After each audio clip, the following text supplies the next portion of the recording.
మంగళహారతి శ్రీ వినాయకునికి, శ్రీ వినాయకునికి, శ్రీ గణేశునికి.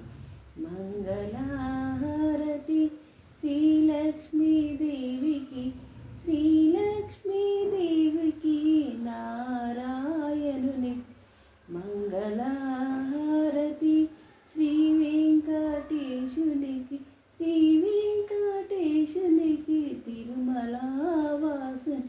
మంగళహారతి శ్రీరామచంద్రునికి, శ్రీరామచంద్రునికి, సీతాపతి. మంగళహారతి గోపాల